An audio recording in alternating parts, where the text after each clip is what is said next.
Ayun nga, nagtulak tayo kahapon, gawa nga ng hindi umanda rin ating sasakyan. Oh no! At yung tow car ay hindi na makakaakyat sa taas sa 4th floor, kaya tinulak na lang natin.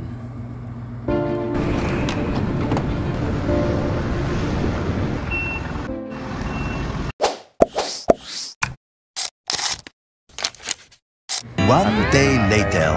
Nandito na tayo sa Mega Motion sa talyer ng Banawi, Colonel Mocopa. So yan, kinagkakatok nila na akala nila wala ng gas, pero ano yan, double wall yan eh. Walang gas? Lukuha na. Oo nga.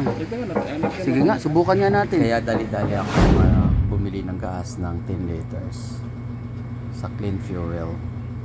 Ito lang yan, malapit sa Banawi. At ayun nga, nilagyan agad nila.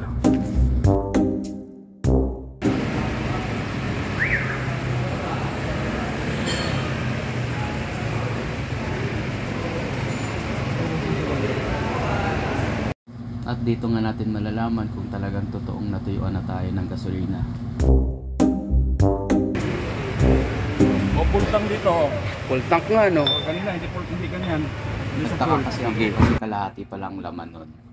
At yung nilagyan namin, naging full tank na. So, ibig sabihin, hindi problema ang gasolina. Malakas yung pressure ng hindi galing doon sa... So, hindi naman siya pump. Hindi pump. Kasi nakasama. Kung walang dito, walang lumbas na gasolina lumabas doon. Lakas Kasi ano mo na, bilis mo na. Saka yung ano na, anong dapat pinisin. Sir, minus na sir. Yung ano ba natin yung... problema nga pala talaga guys ay yung parang bumara dun sa fuel injector. Ayun, at pinalinisan ko na. Saka wag na basta kayo magpapagas kung saan-saan kasi yan ang magiging problema.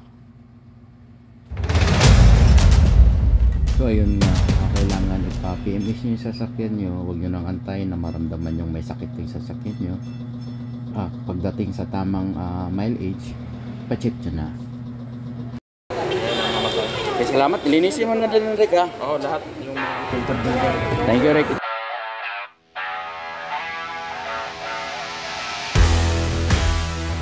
So yan guys, okay na po ang ating sasakyan. Ang problema lang po talaga ay hindi po yung gasolina, hindi po tayo natuyuan. Problema po talaga ay barado na yung fuel injector niya.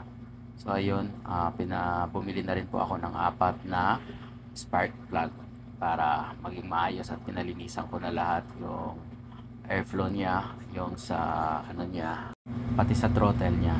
Yosha! Guys, kung gusto nyong magpa-change oil o kung magpa-PMS o kung anong mangsira na yung sasakyan, tawagin nyo lang po si Eric dito sa may Mega Motion sa may Banawi. So ayun guys, okay na po ang ating sasakyan. God bless po sa lahat at mag-ingat po lahat. Thank you.